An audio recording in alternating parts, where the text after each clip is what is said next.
let's get this all set up. What's up, Pikes Peak RC Arena race news around the nation? What's up, everybody? Let me go ahead and get this all set up on this end real quick. And then, yeah, we are live. I gotta get this. I gotta get this more situated. So, all right, right. It is good to see everybody. Hold on one second. Let me pull it up on the TV real quick, and we will go from there. So let's see. Let me get this all set up real quick. So I went live earlier, and I guess people were getting confused because they thought it might have been a spam link or something like that. So again, it is a real link. I'll post, like I said, I do post it. I just want to get this going pretty well. So give me, how would I say, just be patient a little bit, and we'll get there. So yeah, we just got right now. We want to get everybody involved. Trying to do. There we go. We are live right there. All right. Let me get this one set up so I can see everybody. All right. So again, I am connected. I'm connected in front of me. Let me get in front of me right here, and then we will go. So if you guys are on chat, I did tag everybody in this. Sorry if I did. We just want to make sure everybody gets tagged in here. Here we go. There we go. All right. I am on via here. Let's see. I don't got many subscribers, so I'm not worried about the numbers and stuff like that. I'm sure it'll get out on its own. So again, with the Pikes Peak RC Arena race news around the nation, the YouTube channel portion of it, it's a lot easier for me to stream. So again,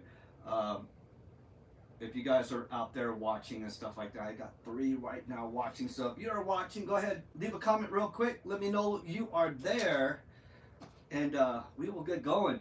So again, earlier today on the live, we were talking about the Worlds last night. Corey, myself, Kurt, a couple others, we were all, and Lutek, we were all on there watching. We were, you know, holding on to the edge of our chairs and rooting on our drivers and stuff like that. I was super stoked on that. Oh man.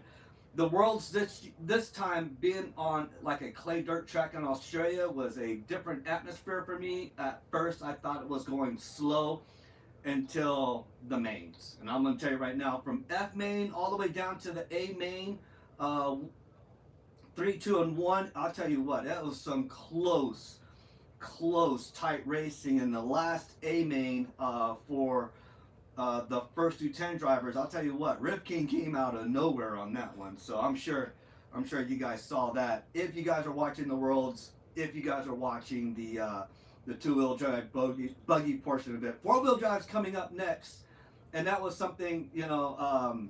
God, there's a lot of new platforms out there now, so we'll see, because again, Team Associated has their new platform. X-Ray has their new platform. Schumacher has their new platform. They revamped it totally from a belt drive system to a shaft drive system. And golly, just like Team Associated, they revamped a lot of things. And Team Associated is coming out with all kinds of crazy stuff right now. If you guys haven't seen, they are going back to the nostalgic. They're going back to their classics, their vintage, and it's getting everybody hooked. If you guys haven't seen already, there's already been a vintage race series that's been going on and stuff, and I'm hoping in the future, and I'll talk to Cole, I'll talk to Art, and see if they'll do a classic, like a once every 2 months or 3 months, like classic vintage race. Yes. So again, that's the route we're gonna go with that. I want to try that. I want to do the vintage racing.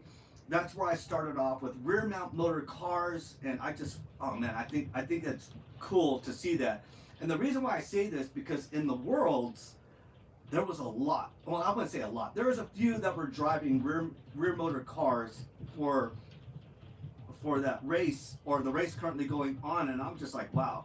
And Kurt and I were just talking about it. He's a big fan of the rear motor setup. I'm a huge fan of the rear motor setup. Again, I wish Losi would come out and revamp the JRX2 instead of having it as a mini. So again, I just hope. So I got a couple people watching right now. So if you are watching, please go ahead and comment. Let me see. Again, we're talking about the world's going on right now.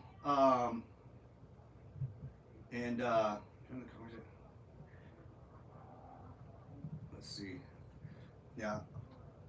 So yep. I hope you guys, if you guys can comment, let me know. Let me know if you guys can comment or not. Usually I have Kurt comment, a couple others comment and stuff like that. But if you can comment, go ahead and comment. Please let me know that you are here. On here. 1 second. Let me see if I can get on here. And all messages. All right. So I just want to make sure that you guys are able to comment and stuff like that. I just want to make sure. Speak of the devil. What's up, Kurt? Rob P. Hey, I miss you guys out there. Rob, I did send out the package. If you guys have the package, it's already being sent to Extreme. So I already addressed it to Tim over at Extreme RC Raceway. So again, I got some goodies in there for you guys. The trophies. I'm going to tell you right now, the trophies. This is probably the most trophies I've ever printed for a race. Then again, I haven't printed much races. But again, I want to say there's 60 plus trophies for you guys. So if you guys don't know, Extreme RC Raceway has been like the biggest influence in my 8 scale travels, I guess, or experience, I should say. And I want to say that is my roots for 8 scale is in South Carolina. I miss you guys so much over there. The track is awesome. I'm going to tell you right now, there was a guy that has a YouTube channel, and he posted a video of him just bashing on the track. The track layout is awesome. I don't know. You guys did awesome on that. I see a little bit of off-camber stuff on there. I see how you got a little bit of Monk's Corner style going up in there, and I like it a lot. And man, I wish I was there. I'm telling my brother to go over there to go push on it. So yeah, the trophies that Extreme RC Raceway got, Rob and I have been going back and forth, making sure we get everything set up, and it was I did my due diligence because those guys showed so much love to me over there at Extreme RC Raceway. This is my love to you guys. Doing the trophies, I sent you guys a bunch of those. If you can see, and you can barely see the rags or whatnot, I sent a bunch of these out there for you guys. Some techno rags out there, and some I sent Joe and Kyle P their S-Works rags and stuff. So, and Carlos got rags too. So if you're watching, Carlos or Rob, if you can let Carlos know, he's got some Mugen rags and stuff that I printed up for you guys. That is my love to you guys. Apparently, I just found out James Hart just got a techno. So I wish I'll print some more rags out and send it off to him. So again, I'm happy. And Kurt and I, we were talking earlier today about rear mount motor cars, and I saw your post, Kurt. You went out there and went out to church, and it looks like church is a thing. So is it the track obviously is still up? How did it drive? Or is it something that maybe you and I could tag team on and then help bring up? Or I gotta see who owns that. I gotta see who owns the church track, because that's a future right now. I'm looking at that right now. That's a future thing. What do you think, Kurt? We can make stuff happen there. What do you think? I'm all for that. Just make it strictly a dirt classic style stuff. Oh man.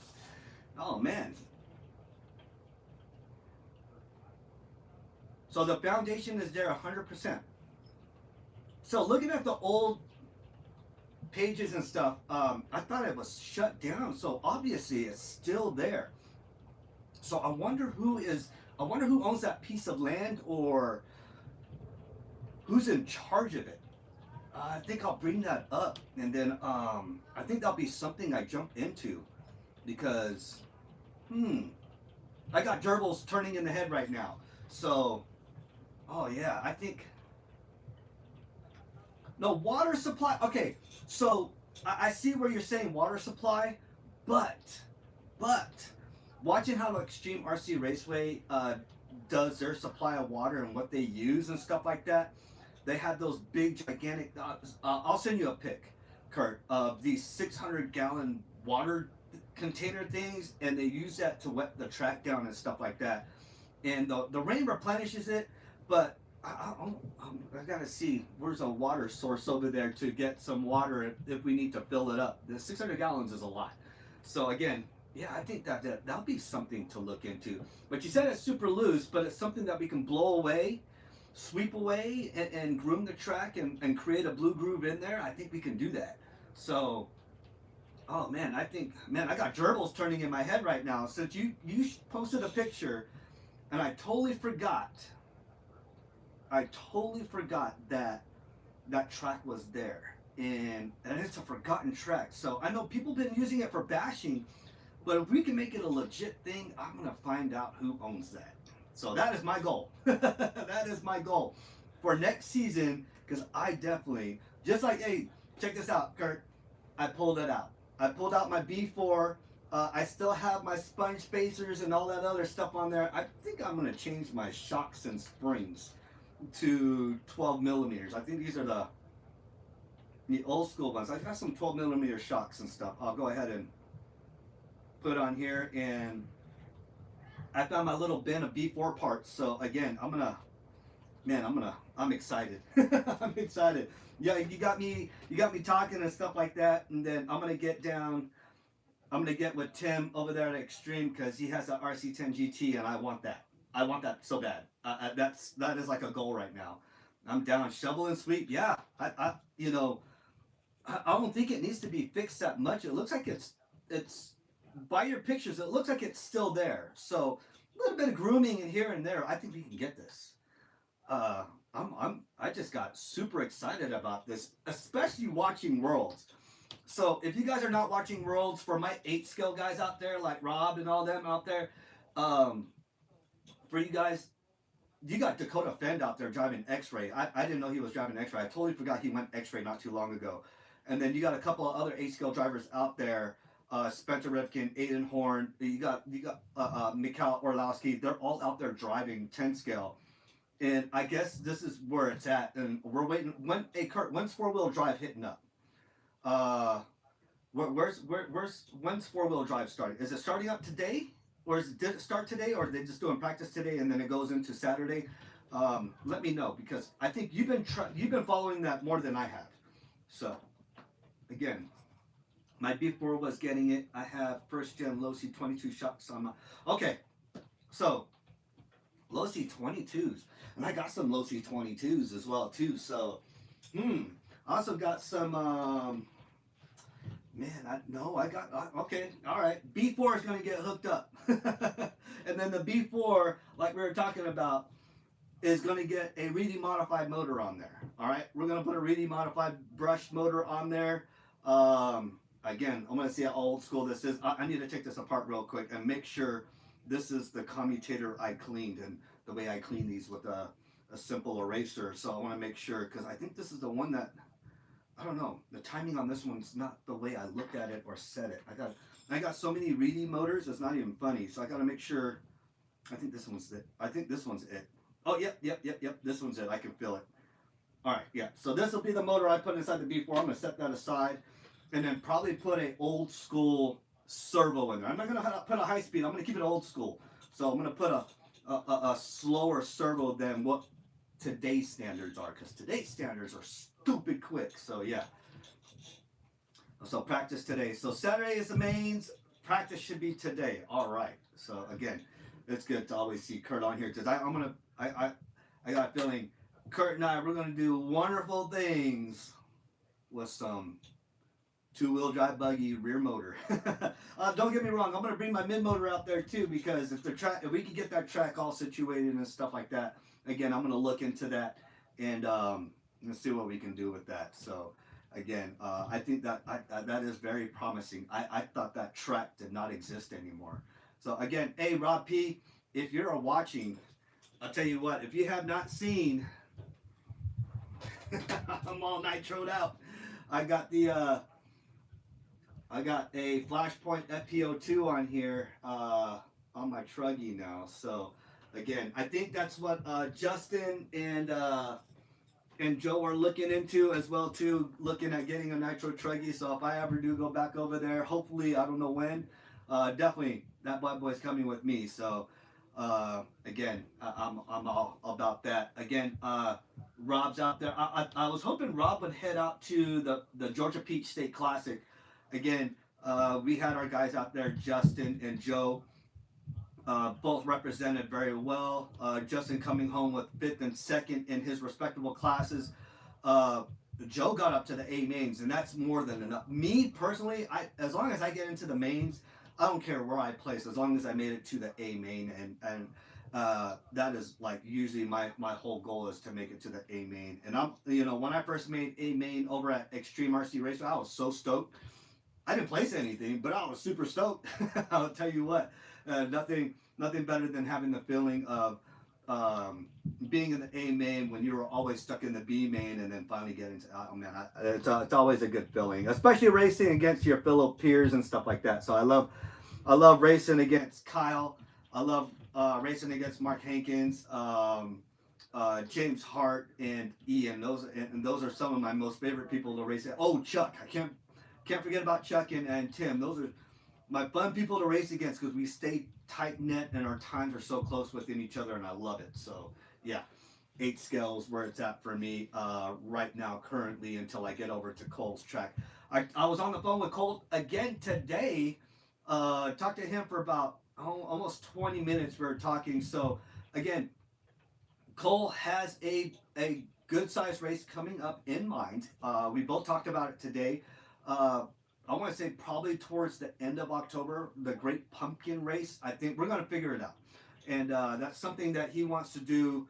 I think it's going to be more kid derived. We got to figure out what genre he's going to do as far as what he's going to adapt that to for the racing. So again, I was talking to Cole about his entry count for the month of September. And that was something that Corey brought up to me. And I'm going to tell you right now, like I said, Corey and I are greatly impressed. Again, it doesn't look like much, but man, when you condense it all together, and especially being the same price that you keep flat across the board, man, you're doing wonders. So much props to Cole over at Hot Lap Hobbies. And if you guys want to go check him out, he's down in Pueblo. He was currently at the mall. Well, was at the mall after taking the store over from Tony over at Still City RC, Still City RC, and then he bought it out from Tony, and then brought it back to the mall where it used to be at, and then now he has his own location. I'm going to tell you right now, it is an old bank. It is an old bank, and there's an upstairs and downstairs, and the only thing I want to see is the vault. So that's the only thing I want to go see is the vault. So yeah. But other than that, getting back to the Worlds, if you got, like we talked about earlier, the Brock represented Schumacher very, very well. And Associated was right there in the 2 and 3. So Bada and Marcus Zimmer right there, and they did very, very well. So respectable in their classes and stuff like that. But America came on top, number 1. All right, granted it was a Schumacher, and I am a big fan of Schumachers. I built a couple of those, but yes, Schumacher came out on top. But I want to say USA for the win. All right, everybody. It's good to see everybody on here. I got 4 people watching now. Woo! 4 million of y'all, which is actually pretty cool. And I want to say the love of my life just got home. She was just yelling at me from the top up there. But yes, the topic that Kurt and I have been talking about all day today, basically, has been the rear motor cars. The reason why we talk about it is because at Worlds, there were a couple cars that were rear motor, and I'm going to tell you right now. And then there's a guy that I know of over in South Carolina, Colin. He races a rear motor car as well, too, and he dominates. He dominates with that thing. And yeah, it's cool to see him out there racing with these things. So again, yeah, it's time to bring the B4 back, bring the B5 back, and get an RC10 GT. So yeah. Like I really need one, but still, I want it. So, Hopefully, Tim just messaged me. He's like, "Yep, we still got it." And I'm like, "All right, thank you, Tim." So he said he's been a day or two behind watching the live. So I just let him know that the lives are on right now. And yes, we are talking everything RC. So if you guys are online, if you guys are on chat, please say what's up. I got Kurt. Kurt's always been my right hand man, right next to me, right here in the Pikes RC Arena YouTube channel. He's been right there. And I see Rob's on there. I don't know who else is. I know like probably about 2 of y'all incognito right now. So if you are on, say what's up. All right. I don't expect you to like, subscribe, and all that other great stuff. I just want to go ahead and reach out to all my RC friends here in Colorado Springs, South Carolina, anywhere else that I have met anybody. Jerry, Daniel over there at SDRC over there in San Diego. That's another track I like, hard pack clay track, which is crazy because it's literally right down the warehouse row from Techno and Hobby Wing. So again, looking at those, and then hopefully I was waiting on Reefs today. I was hoping that my order would come in today from Reefs. So waiting on my servos so I can put those into the nitro truggy. So that's what I'm waiting on right now. So, and then hopefully, like I was just talking to Rob and telling Rob here on the chat that the package for Extreme RC Raceway, 60 plus trophies, the raffles in there, Tim's license plates in there, and all the guys that that are part of the Extreme RC Raceway, are your little goodie bags are in there. So it's a pretty good sized package for you guys. Probably the most trophies I've ever printed. 60 plus trophies. We went ahead and threw best paint up in there. We threw my #1 Marshall, best crash, most improved, so on and so forth. I'm going to say probably the coolest towel in there. I'm going to let you guys know right now. The coolest towel in there I sent to, in that package is going to James Thomas's daughter, Eleanor. So her buggy's all Lilo and Stitch themed. So I did her a Lilo and Stitch themed Techno rag, which I got right up here. And yeah, she's going to love it. She's going to love it. 6 of y'all watching, 6 million of y'all. If you're all in the chat, say what's up. What motor is in my truggy? The truggy right now has a Flashpoint FPO2. So it's only got a gallon of fuel through it. So it's basically barely broken in. The truggy came from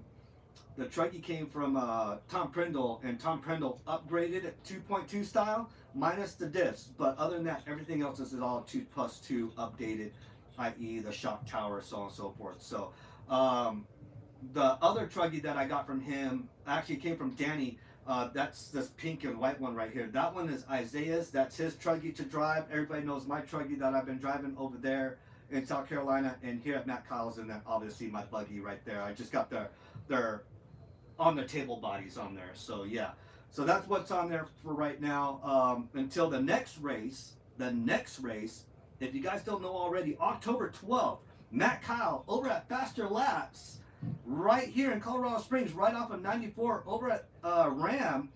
He is having his second to the last 8-scale race, to include the 5th scale. And I'm going to tell you right now, them 5th scales are huge. I'm talking they're big, they're noisy, they're loud, and they hurt people. Ask Hot Rod. Hot Rod got hurt by one. But anyways, big vehicles. I did a couple pictures. There should be a couple pictures down there in the down below in the posts and stuff of some of the 5th scales. There was a cool Red Bull one. I'll go ahead and make another post of showing those vehicles. But the Red Bull one, man, these guys are on point. I'm talking like thousands of dollars into these things, and man, they sound like the dirt bikes that were just driving around the track. So again, yeah, did very well with the truggy, didn't do well with the buggy, made it to the mains with the buggy, lost the wheel, but that's not what destroyed my whole rhythm of driving. Another car and myself got tangled up. Both of our cars looked alike. The sun was in my eyes, all the excuses, right? And I thought his car was my car. I thought I was driving my car, but it was his car, and my car went off to the dirt bike track somewhere. So I lost like 8 seconds, made it back up to the 5th spot, trying to chase down number 4, and then my dang wheel went by. So yeah, it was just it was funny fun and irritating at the same time. But again, it was a great experience racing with all my buddies out there. Finally driving over at Matt Kyle's track. I do need to get out to Graham Hill's track. I know Zach Elred's all over me about that, so I'll make it out there. He just had his Rockies race, and again, I talked about it in the last live. He just posted all their podium picks, and Graham is very big on the future of our sport, the future of our hobby. He has a lot of kids involved, and I like seeing that at the racetracks. Again, I like seeing that. South Carolina was super huge. I saw a lot of kids are involved. Eleanor, watching her, some of the kids over at Monk's Corner, man, these guys are just loving it, getting into it. One of the big kids, 14 years old. This kid taller than me. Jared, I miss that dude too. So Rob, if you see him, tell him I said hi. Tell him to watch the YouTube channel, so on and so forth. So yeah, it's pretty cool. John Rowe, what's up? No, this is actually not an office, believe it or not. I got my work table right here, and then right where the vehicles are, right in front of me, that's where my oldest son's work table is. Right now I'm just using it for display or whatnot. And then Isaiah's is right here where the touring cars, he's got his table right here. So this is more of our hobby area and stuff like that. John Rowe, you know me with the pews and stuff. That's over there. So yeah, right over there in that other portion of the room. So again, yeah, it's just the RC stuff is like where it's at for me right now. And the only reason why I say this is because I do a lot of the real car stuff, and it's hard to see. And I talked about this in the last video, and this is why I'm so big about kids getting into the hobby itself, RC cars and stuff. I would bring Isaiah and I would bring Charles with me to car shows and races and stuff, and it sucks to watch them be bored. All right, you can only do so much at a car show or a race event where they're not driving; they're just sitting in there. They're sitting there and they're watching their dad drive, or they're watching their dad judge a car show, or walking around looking at cars. And usually, it's pretty much the same thing for them. And I thought to myself, I was like, all right, let me pull myself away from the car scene a little bit, just a tad bit, because they don't get me wrong, they love the cars, but their involvement with RC is much more better experience. We interact more with each other. We share the hobby together, and they love it. So obviously, everybody that's raced with Isaiah and Charles, they're getting quick, especially Charles. Charles adapts very easily because I'm building this buggy right here, and yeah, they adapt very, very well. Isaiah misses it. Sorry, Shane. We were trying to get out there to your rock crawling thing, and I didn't realize how long that race was going to go, and Isaiah just asked me about it. So again, if you get another event coming up, let me know, because I would love to go there rock crawling with you guys. So again, it's actually, I need an OS. Oh yes, but it's a cheap motor. I think I want to say the motor's only like 335 to 390 for the Flashpoint. And then John Carpenter, then again, it is John Carpenter.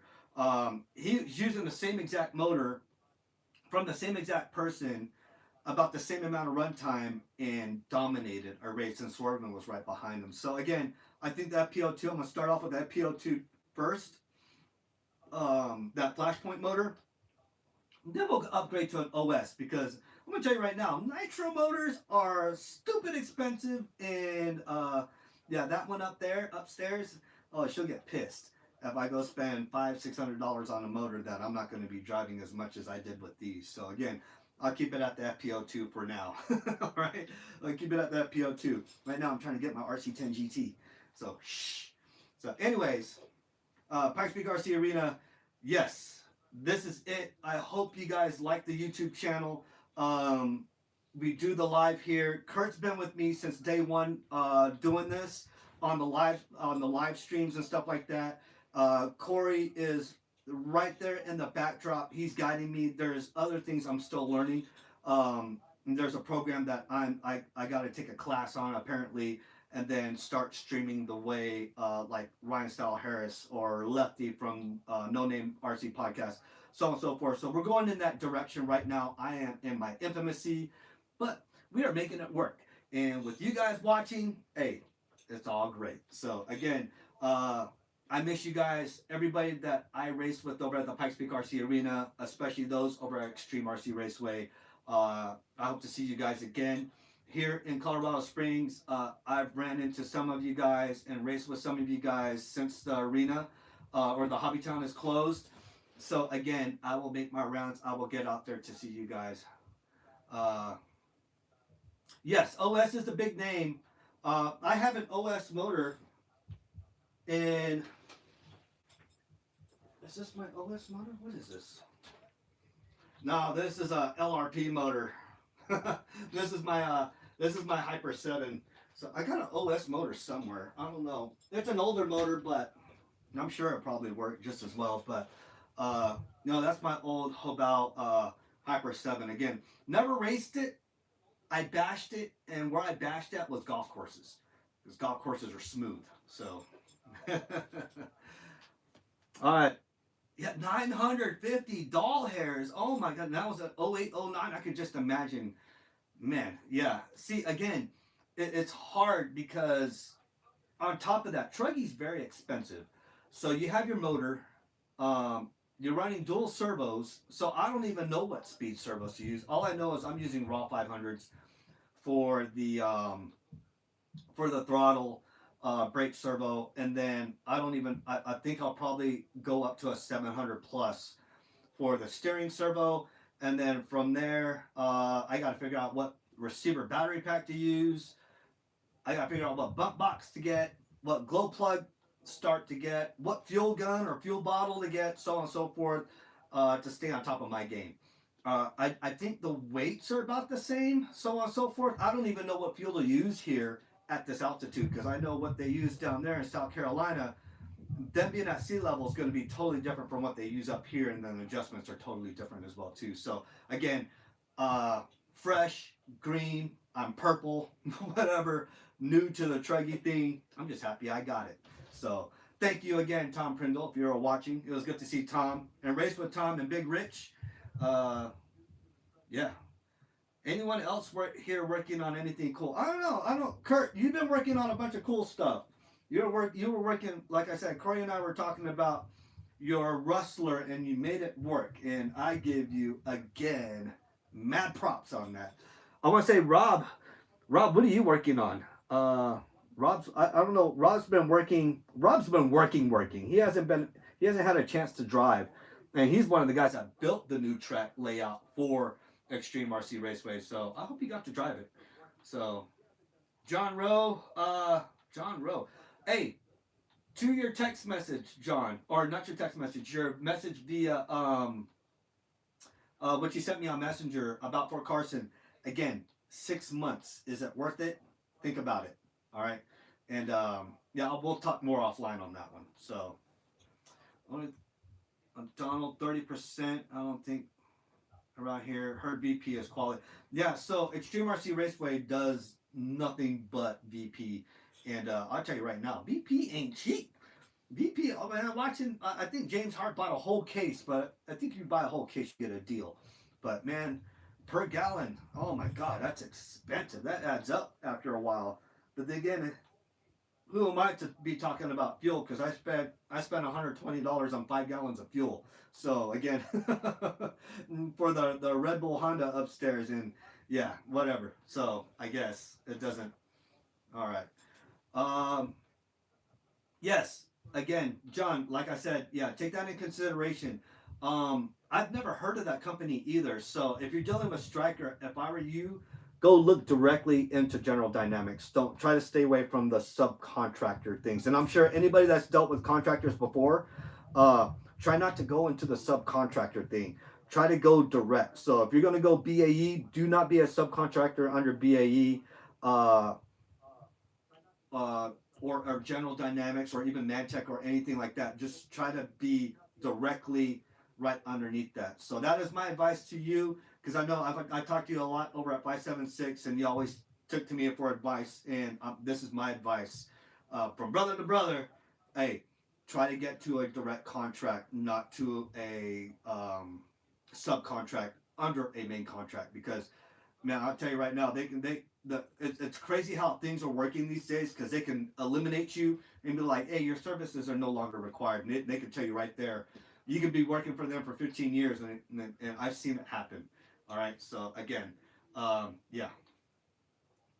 So ethanol, yes, C16 fuel is what I use with MTB 95 is what, or M95 fuel. So mixture of those two makes my boom boom, my Red Bull go fast. I don't think it's fast, but it makes it go, makes it scoop.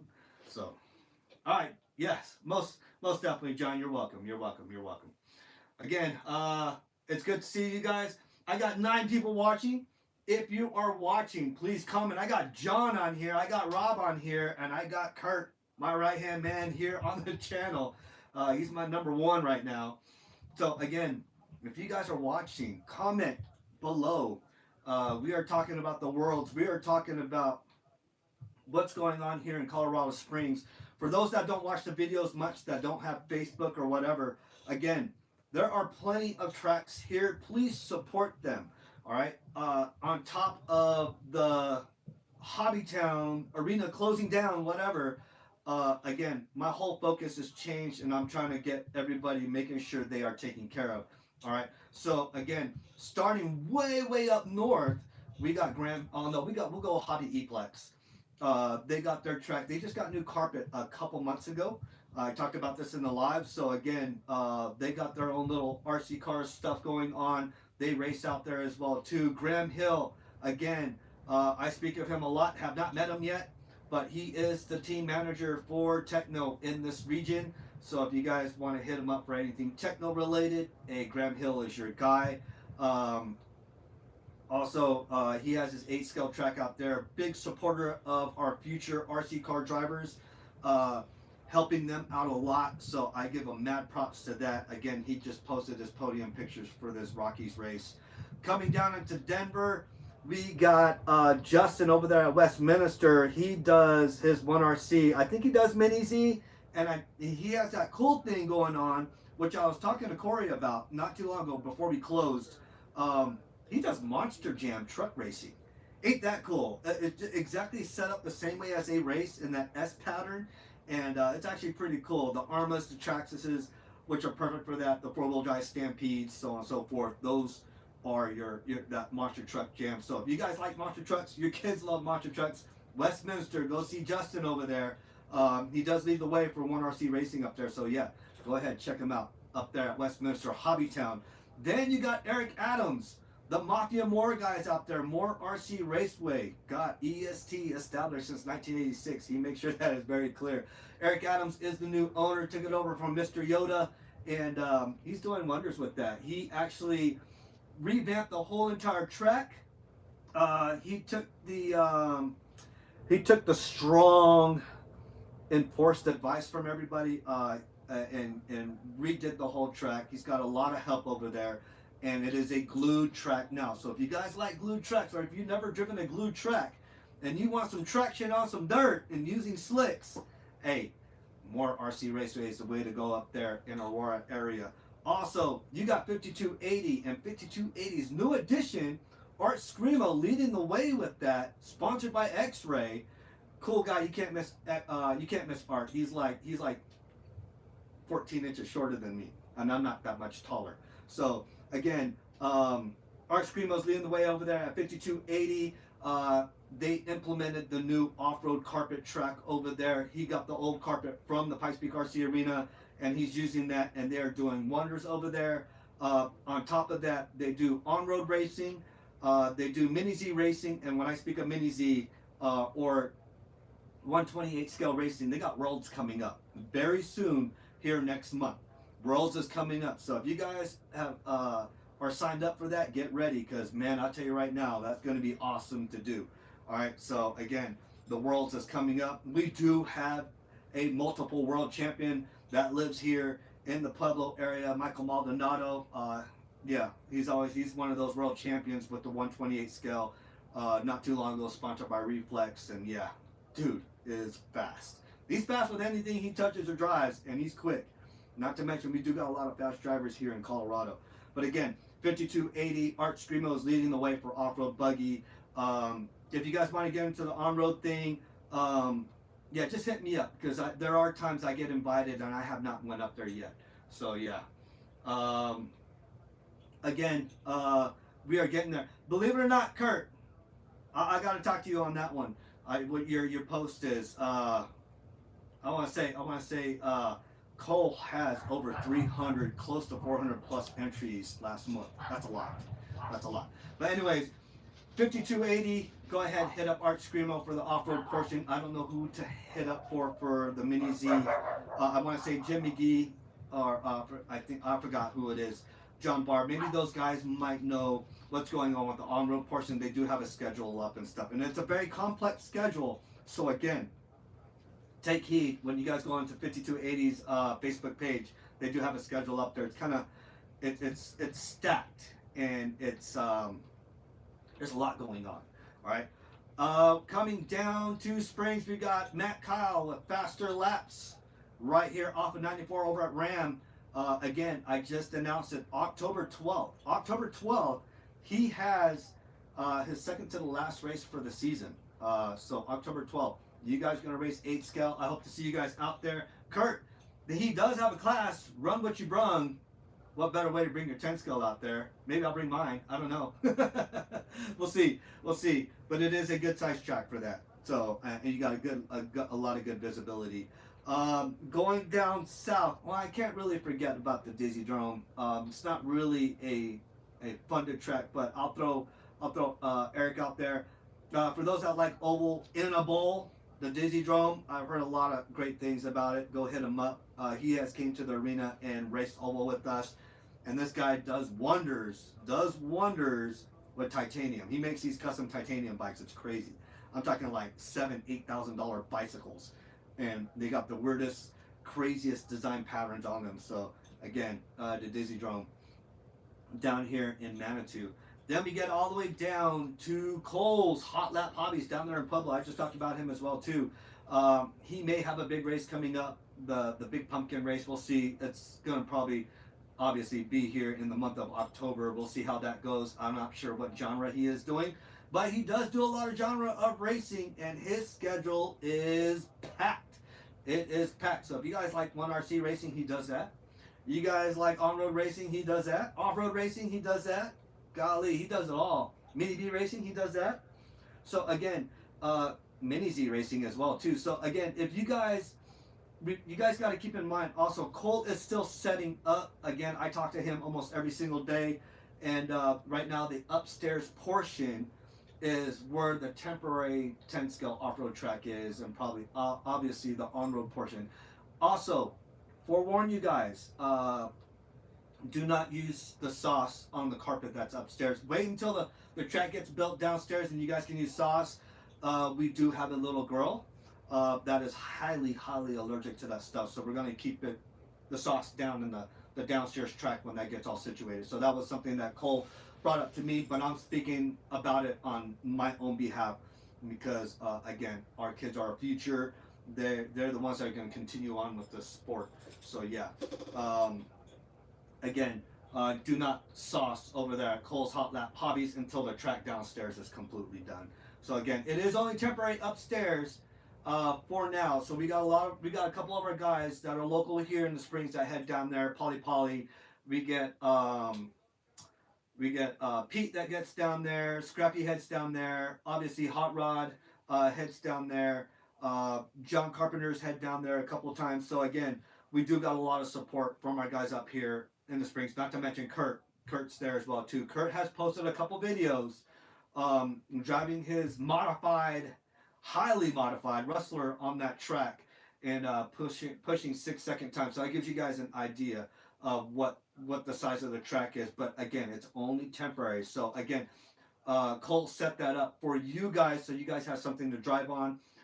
Actually, it's kind of hard to make passes on it from my understanding. So again, you got to be on your A game when you drive that little team meeting track, all right? So you may be fast over at the arena, and you'll get taken out. John told me he gets taken out by the rookie drivers because you can't get past them. So again, yes, Cole is trying to please you guys and make you guys happy by giving you guys something to drive on, okay? Because I've noticed that. Cole had talked to me about that today, about a lot of people dumping their stuff. I was just on the Facebook Marketplace. There is a lot of stuff on there. I ain't gonna lie. There's a lot of 12 scale cars. There's a lot of buggies on there that are from here in the Springs area, and a lot of them I do recognize from our drivers that have been driving over at the arena. And I highly advise, don't get rid of your stuff, please.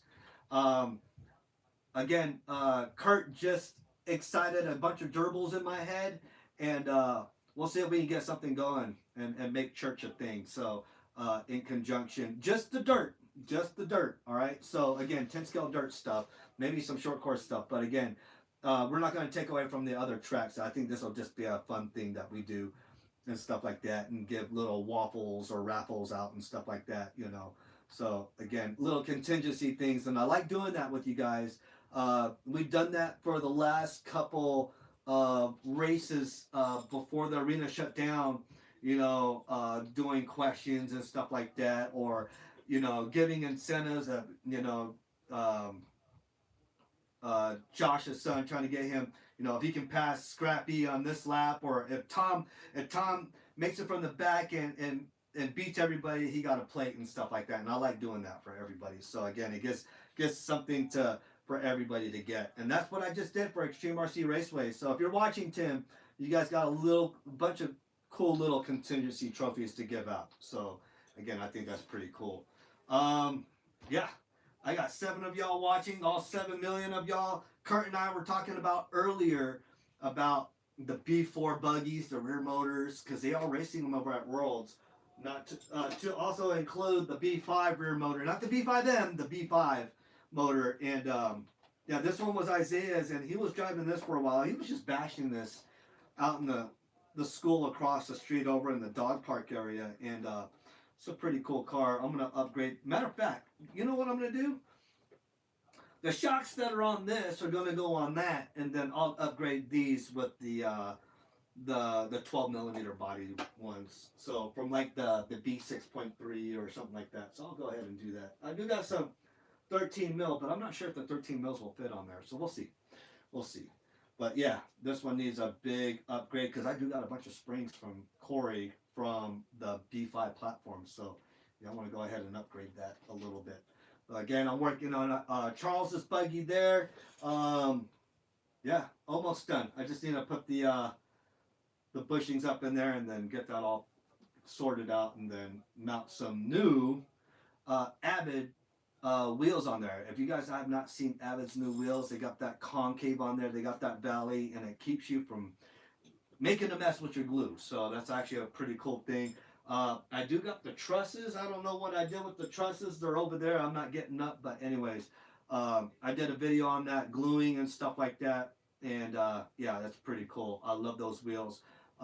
Again, thank you, Avid, for sending my wheels overnight to me. So, and again, I support all things local, and Avid is local here to Colorado. So, again, David Jor, his right-hand man, Zeke, and then you got the rest of the team, Kyle, Art, the rest of those guys that are out there supporting Avid.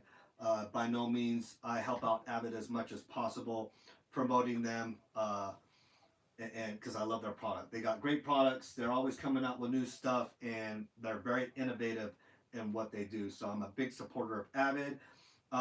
The Pikes Peak RC Arena was their test facility. Now it is 5280. So I'm glad they got somewhere, because I'm waiting. I'm waiting, Zeke. I want it. I want it. And you know what I'm talking about. So I want it. I want it. But anyways, it's good to see you guys here on the Pikes Peak RC Arena Race News Around the Nation channel here on YouTube. So again, I'm going to keep it on YouTube, and then I can share it over to the group page, because the quality is a lot better. Everybody can get on YouTube, and I can interact with you guys. And again, I'm getting a lot of help from Corey on this, and Corey has passed the ownership all the way down to me. So now I am the actual true legit owner of the Pikes Peak RC Arena, which has changed over to Pikes Peak RC Arena Race News Around the Nation. The logo's changed just a tad bit, but again, it's still the arena. So we'll see. We'll see. We might have a new arena to play with, huh, Kurt? over there at church. We'll see. We'll see. All right. But again, I miss all you guys, especially you guys over there in South Carolina. I was just talking to my brother today about that.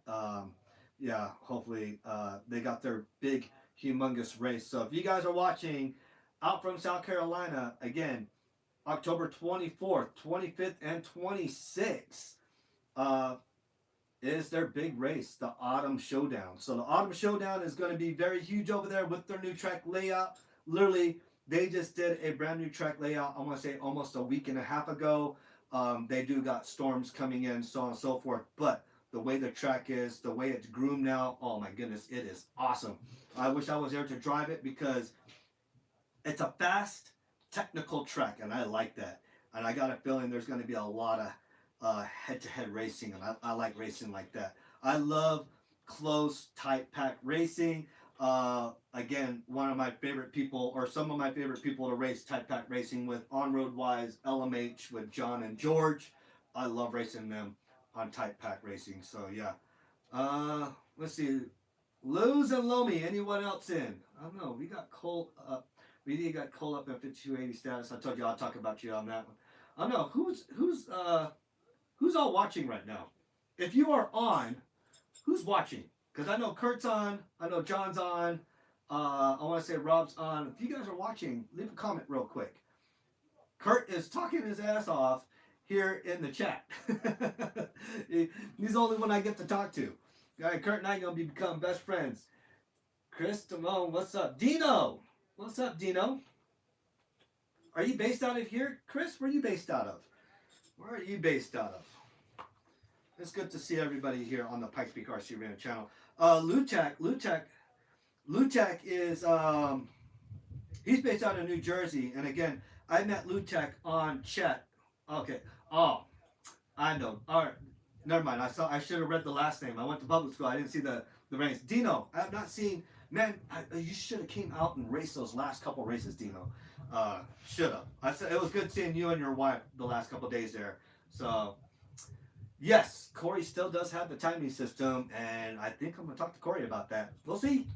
You know, might have to put the might have to put the RC10 GT on standby. Yes. Church is the one on Union and Woodman. Yes, that is the track that Kurt was just there. If you look at the post below this after the chat's over, Kurt posted his. Was that your B4 or was that your B5, Kurt? It was one of the two. That we were talking rear motor cars, old school classics. Again, what's up, Lutek? Yeah, I was just talking about you, Lutek. Lutek's one of those guys that I met. I'm going to get back into the B4, but Lutek's one of those guys I met on chat watching. I want to say it was Wicked Weekend is when I first met Lutek. And yeah, and I see him all over the chats. Very well-known feller up there in New Jersey. Had his hands in a lot of the electronics portion of the hobby. So again, great props to you, Lutek. Again, that's why you are recognized everywhere that you post in the chat rooms. You and BJ Williams are very, very well known in the chat rooms, and you guys is big influence in the RC industry. So I think that's actually pretty cool. So again, we are still in the infamacy of our live stream. Again, we are going in that direction. Lefty's guiding me and stuff like that. Corey's guiding me, so we'll get this all situated. You know, who knows? I'll have a mic up here. But we were just talking rear motor, Lutek. And I got the B4 here. I got my old B4, and it still has the foams on there, on the ball cups and stuff. And yeah, this is my old baby here. I never got to race this. But man, I do love this vehicle. And then my son has the B5M. We were talking, or not the B5M, the regular B5. And yeah, I want to say the B4. I'm gonna put my Reedy modified in there. I do got a B&R Bullet. So all the magnets are still very strong on those. So again, yeah, I'm gonna keep the B4 brushed until I could get. This is a 13 turn too, so I'm gonna keep this one, the B4 brushed, and keep that going. We're gonna have fun with that. I'm gonna put an old school servo because I'm not gonna put a fast one in there. I'm gonna try to keep it old school and go back to the roots. rear motor, and I was talking to Kurt.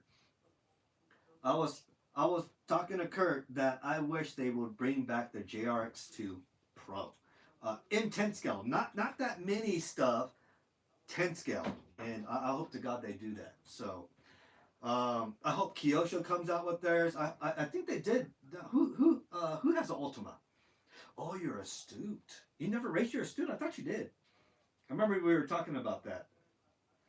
Hmm. Most in the hobby have no clue what I've done. I think yeah, Kyosho. Okay, so Kyosho has a astute. They also who has the Ultima or is that Optima? I forgot which one is that. I'm sure Kyosho has that as well too. I think what was that? Schumacher had the Cougar, or what was it? There was some other. I tell you what, Schumacher had some big pin tires back then. I want to say, yeah, Schumacher had like I want to say probably one of the biggest pin tires I've ever seen back in the day, in the early '90s, late '80s. They had some big pin tires. Yep. Okay, Schumacher. Okay, yeah. So, man, you see on the box, and all you see is like a weapon that they used back in the day, back in the day of the Vikings and stuff, and to malice somebody. I guess that's where they got it from. No, no. I guess we're too soft over here in the U.S. with these slicks. I guess, but man, I tell you what, Schumacher back then, they used some they used some pointy spikes on their tires, and I know Team Associated went with the medium sized spike or pin tires spiked, but spread out, not as huge as oh yeah, that's what I'm saying. Associated did too. So yeah, in my opinion, the best four wheel drive. Tommy brand had a Tommy something.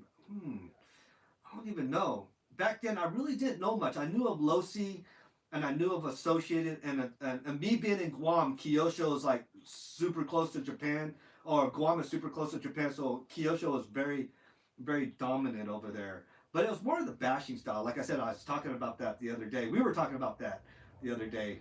Um, yeah, cool. That'll be neat. Kurt and I have been having show and tell with the B4 and the old school motors and stuff like that. Upstairs, I got an old HPI 10 scale nitro kind of vehicle. I should yell for Isaiah. I think he's outside playing basketball or something. But yeah, yeah, I got a box up there with an old HPI chassis, and it's got some crazy tires on there. It's got some crazy tires on there. But it's good to see you, Dino. It's good to see you.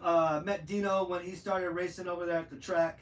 Him and his wife would come out and stuff like that, and he was dominating in the Fortec class. He was very quick in that low slung Pontiac that he had. So yeah, very quick with that 2.0. I think he was racing in the expert class. He was racing in with that. So yeah. Oh, Turbo Burns was the GOAT. Yes. Turbo Burns. I remember I read about him over in some of the old school RC car action magazines. And you know what? Tonight, I'm going to dig up some of my old RC car action magazines. I got some of my magazines, which I still have from Guam. And I want to say that was like in 91, 92. I still got some of the magazines. Or was it RC car action? Or was it? There were like three major magazine media companies at the time. I think one of them was RC Car Action. It was some, but I tell you what, I had a backpack full of that stuff because that's what I would read on the airplane, going back and forth from the mainland here all the way to Guam. And I'm gonna tell you right now, that's a long flight. You got nothing to do but read. And phones were not really an existing thing, nor was pagers. So again, I had magazines and stuff and comic books. So yeah. But it's always good to see Dino out there. I hope you and your wife are good. It's good seeing you guys on the chat and stuff like that. So the church track, Dino, you're old school. Hey, what do you think? What do you think? I know I tried to get you on the off-road before, and I know carpet wasn't your thing, but hey, dirt might be your thing. I don't know. We'll see. We'll see. My next race outing, I want to say, if I do not leave from here and going on a trip, probably be October 12th over there at Matt Kyle's place. I do need to get out there to Graham's, but right now I was trying to get out to Graham's track, but I had BA stuff to take care of, so I couldn't make it out there. And my son wanted to go, so I know October 12th, my son and I, Isaiah, is going to be. We'll both be out there.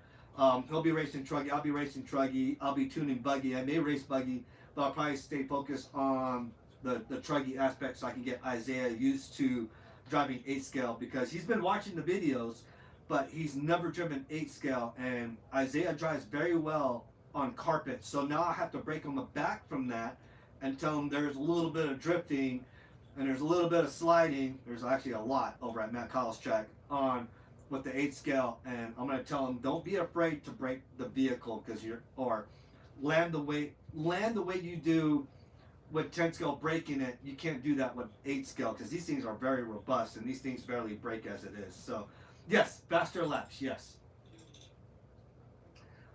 Just need to find one for RC driver and extreme. Yes, yes. RC Tech, that shows a link for a lot of the RC Car Action magazine. That's cool. That's cool. That's cool. But yes, yeah, I love those magazines. I still got my magazines. Usually I'll bring a couple old school magazines with me. With me on the plane when I'm flying. If I don't feel like watching a movie or something, I can just read an old school magazine. There's a book that I do bring on the plane with you. Let me grab it real quick. There's a book that I bring. Hold on. It's very funny too. Hold on one second. Oh, what did I do with it? It is a yellow book, and I don't know what I did with it. Oh, Lord. Guess I can't find it. Oh, I don't know what I did with the book. I guess I did something with it. I'm over in my gun there. I don't know what I did with it. I guess I got to find that book. But there's a book that I bring with me, and I'll talk about it next time. But there's a book I bring with me, and I'll tell you right now, it raises some eyebrows when I bring this book, because I'll tell you the title of it. It's Ebola for Dummies. And I bring that book with me just to scare people. It's hilarious when I bring it out and I pull my bag out, and then if I got I would say, somebody of non-natural hair color next to me, and I bring out that book, boy, the looks I get is hilarious. So it's an Ebola book for dummies, and it's hilarious. I'll bring it out and I'll start reading it, and yeah, it's pretty funny. Oh man. Import tuner mags. I got a bunch of import tuner mags. I got a bunch of HCI magazines. I got a bunch of, I still have all that stuff, and they sit over there in that tub specifically right over there. So again, I'm a big fan of my magazines, and I think I got one box full of a certain magazine that my car was featured in. So my CRX Black Widow, that was in a magazine. So again, I solely keep a bunch of those magazines in there. So yeah. Those in RC Car Action were, and I did scale modeler too on the magazines. That was another thing that I like doing, i.e. the models like right here, this Gundam model here. So again, yeah, the Zaku. I like building and putting detail. I got RCs all over this room. I did not realize how many RCs. I got a 7-foot P51 Mustang right over there. And I want to say I've been working on that since after the first year I moved into this house. So it's been 7 years since I touched that, since I've been working on that plane, starting it. And it was one of those scratch build planes where you have to cut out the balsa wood and stuff and build all the ribs, and yeah, it was a pain in the butt. I should grab a wing. I should show you guys, because that's one thing I do have access to right now. I'm still working on the wing. I think that's the last thing I'm doing. And it's been so long. I glassed it a while ago. And yeah, on top of the RC car stuff that I like to do, I do like to do airplane stuff and all this. I have to build all this from scratch and all that. And I think I didn't finish this because I want to do the landing gear on this, and I wanted pneumatic landing gear, and I didn't want that spring wire crap. So yeah, I glassed this, and I still got to sand it down. Gluing all this wood together was a pain in the butt. But this goes to my P51 Mustang, and yeah, it's already it's fiberglass cloth over it, and then I have the resin over it and stuff like that. And it's been a long time since I played with this, and this is something I got to sand down, and then put my thick bond primer on there, and that, yeah, that's pretty much it. So yeah, I like building. I love World War II stuff.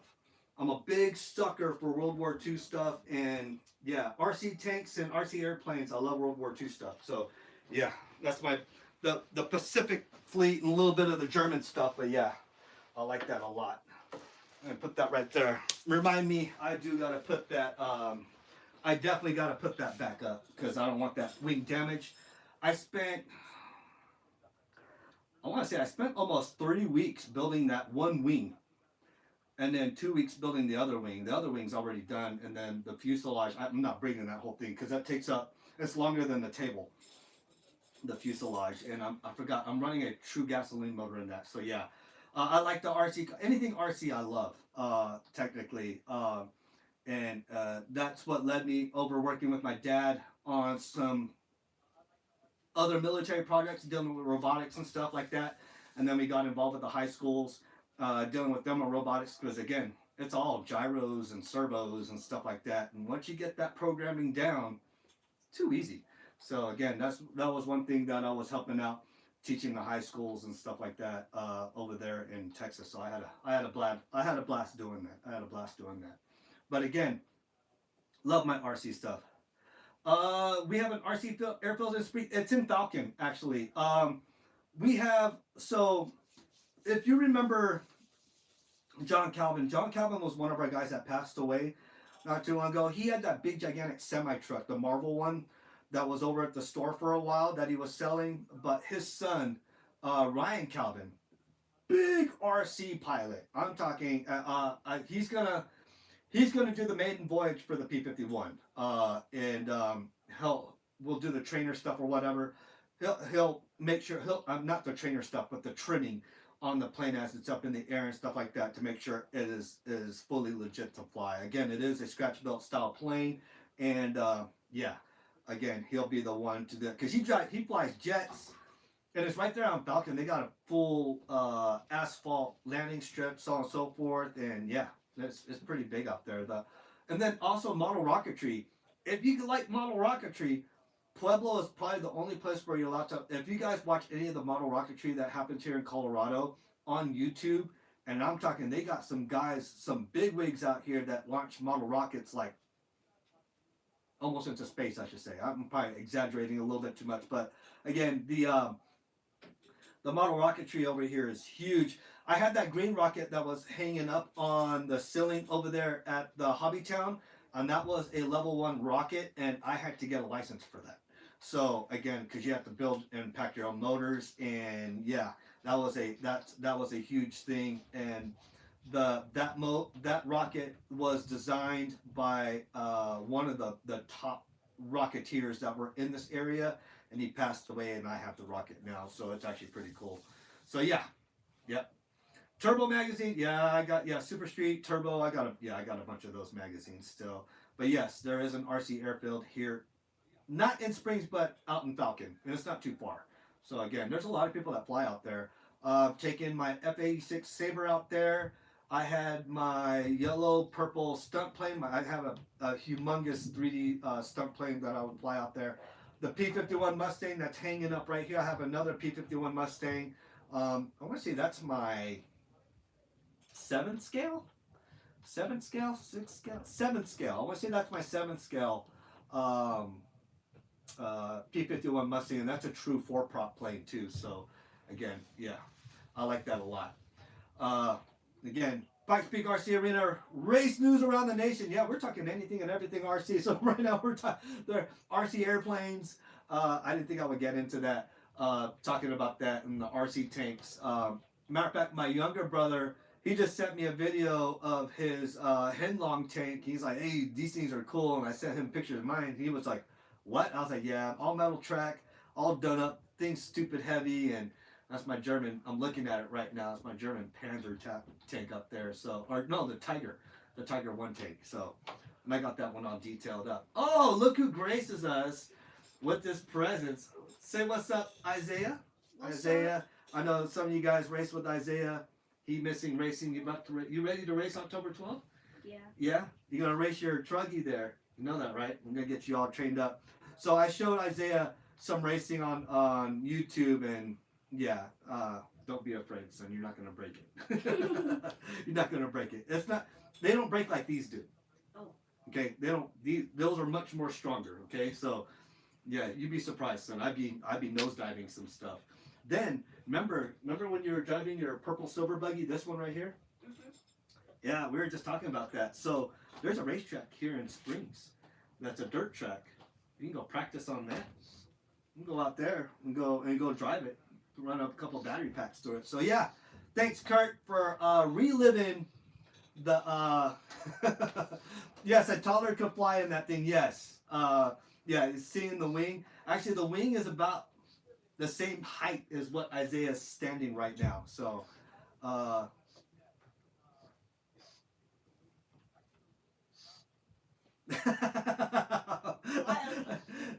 who's that? Oh, Ellie's watching. Corey's watching. What's up, Corey? Yeah, again, the GOAT, Mike Pavine. Corey, I don't know if you ever heard of Mike Pavine, but he is the, what is he right now? I think he's up to 29,000 multiverse world champion right now. So, yeah. Yes, a toddler. Ellie can fly in this plane. I could put Ellie in this P-51 Mustang and she can fly. I don't know if Corey would let her, but I would. But I'll let Isaiah fly her. So, anyways, Isaiah says hi, Ellie. So, it's good to see you guys.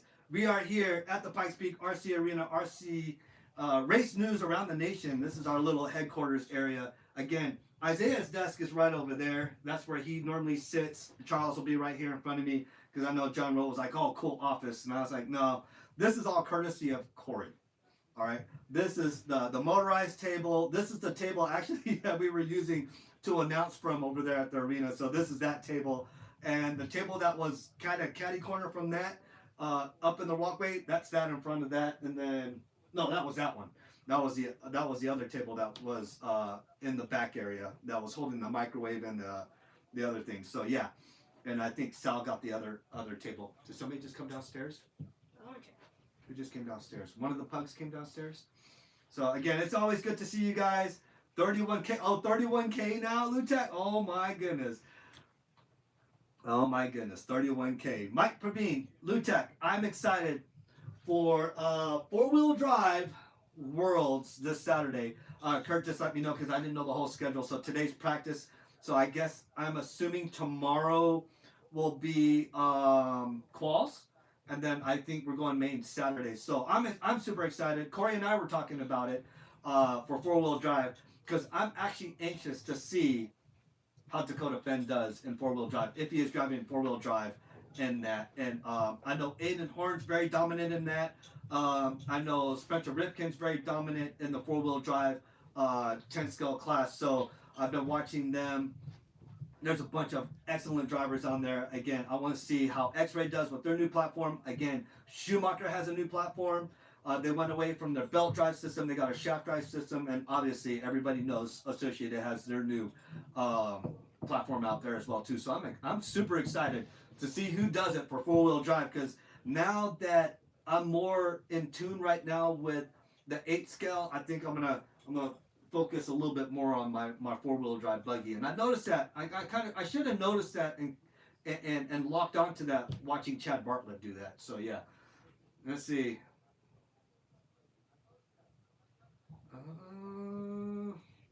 Who's that? Four-wheel drive, the same you have for two-wheel drive. So Brock, yes, Brock is very deserving of that. Oh, Davey, yeah, about a second. Third is up for grabs. I want to say for third, Orlowski or Ripken. I want to say for third. I want to say anywhere in that podium. I want to say Rivkin or Orlowski's in that podium somewhere. I watch Orlowski a lot in the on-road portion of things, and man, I tell you what, Schumacher and X-Ray go head to head, and yeah, I'll see. I'm gonna. I don't know. I don't know. So again, remember we had one person they hit a 26 and a 27 on two-wheel drive. So I got a feeling, four-wheel drive, you got more on-power steering. We'll see. We'll see how the wind takes it too, because I got a feeling they're going to be faster. And Corey and I always talk about that. Four-wheel drive is definitely faster. I guess we were just not fast enough over there at the arena with it. So yeah, 25s. I'm saying, yeah, I'm gonna say 25s, 26s. We'll see if we have that unicorn of a 24. All right, I think there's going to be a unicorn, and I think because of the two-wheel drive, I think the track personnel, I think they got an idea what they're going to do, and I think they're gonna. I got a feeling they're gonna sauce it up. And that was one thing, Lutek. Nobody answered me on the chat during Worlds. Is the track treated? Do they treat it with anything, i.e., sugar or oil or molasses or anything like that? Do you know if the track is treated in any way? Because I don't see it breaking loose. Now, don't get me wrong, I do see marbles, but I don't see that track breaking apart. So I was wondering,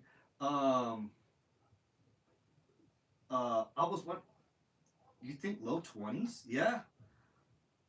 Yeah, I'm saying that Unicorn 24 could possibly be a fast time, and oh man, I wonder who would do the 24.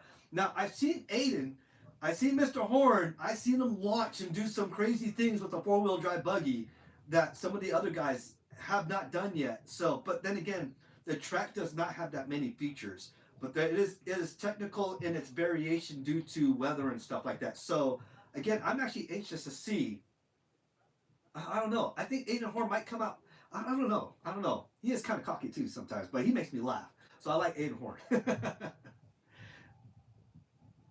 Yeah, see, that's why I was wondering if it was treated. But yeah, it's because I have not seen the track break away like how an 8 scale track gets broken away.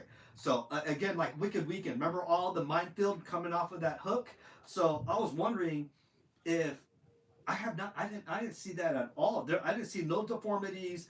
The track held together, and I don't know. They got some special dirt over there, over in Australia. We got needed over here in the U.S. So yeah, very well packed. Yes, but yeah, nobody answered my question. I asked that question. I asked Lefty. Maybe Scotty can answer that when they go on to the quals tomorrow. Because I don't know if Scotty's racing 4-wheel drive or not, or his daughter or his son-in-law. I don't know if Scotty's racing 4-wheel drive. All I know is I know him for was 2-wheel drive. So again, Corey, do you know if the track is treated or not, Corey? I don't know. We'll see. So again, for those that don't know, Corey's in the chat. Lutak, Corey is in the chat. Corey Bosworth was the owner of the Pikes Peak RC Arena Hobby Town here in Colorado Springs, that you would also hear on the announcing when we were talking and stuff like that. Also, the rule setter, the rule creator for SRA 28 for the rule set, just like Roar and stuff like that. So he created that, and minis, he's always been his thing and stuff. So yeah. Only treated with kangaroo poo. I don't know. We're gonna need some kangaroo poo over here, because boy, I seen a couple vehicles wash out, but they only washed out because they went too far out. And I learned that in 8 scale. You gotta stay in that groove, and you go outside of that groove, you're gonna wash out. And boy, I'll tell you what, I've had a lot of washouts. So yeah, but I learned from those. To drive. The driving style, driving from carpet to the dirt, it's been a learning experience. So again, I give those guys props that race dirt coming into carpet, because technically my whole racing portion of my career or whatever, where I start off, is carpet. And don't get me wrong, I've driven other tracks, but those were just to test drive and get a feel for it. But my actual racing and stuff like that has been on carpet. And yeah, carpet, transitioning from carpet to dirt has been the first couple of weeks were It's blah. So it's good. So it is an oil track. So yeah. Oh yeah, yeah. So Lutak does remember your dot. Yeah. Ellie racing the Fortec 2.0. So it is an oil track then. I wonder what kind of oil they're using on that track. That's the thing I want to know is what kind of oil they're using on the track. Because that track, I tell you what, that track is holding together. Cooking oil. Okay. Oh, they must got a different type of cooking oil out there in Australia. You know, cooking all them hogs and roos. I don't know. Oh, hello. Hello, my little girl. But yeah, they must have a very good cooking oil out there.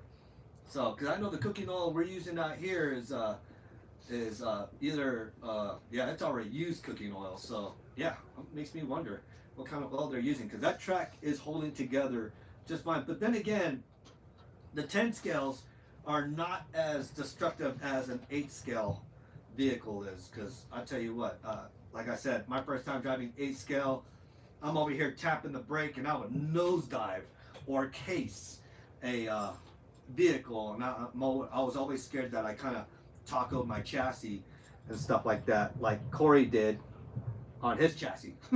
So yeah, again, it just yeah makes me.